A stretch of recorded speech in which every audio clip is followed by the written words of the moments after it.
پہاڑی زبان میں اپڈیٹ سنیے۔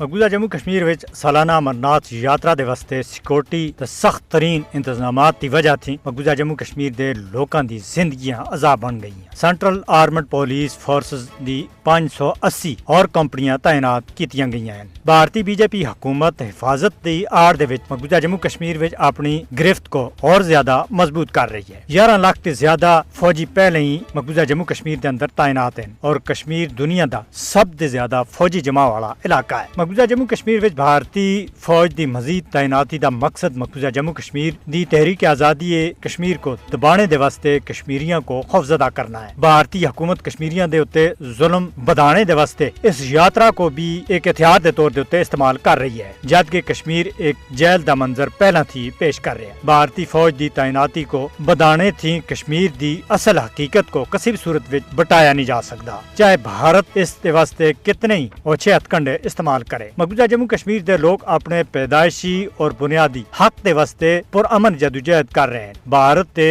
فوجی ہتھکنڈے کشمیریاں دے عزم کو توڑنے میں بری طرح ناکام ہو چکے ہیں۔ بھارتی فوجی قبضے دے ذریعے بین الاقوامی طور دے اتے تسلیم کیتے ہوئے تنازع کشمیر کو ختم کسی بھی صورت وچ نہیں کیتا جا سکتا۔ جنوبی ایشیا وچ پائیدار امن دے واسطے اقوام متحدہ دی قرارداداں دے مطابق تنازع کشمیر دے منصفانہ حل تے بغیر اس مسئلے دا حل ناممکن ہے۔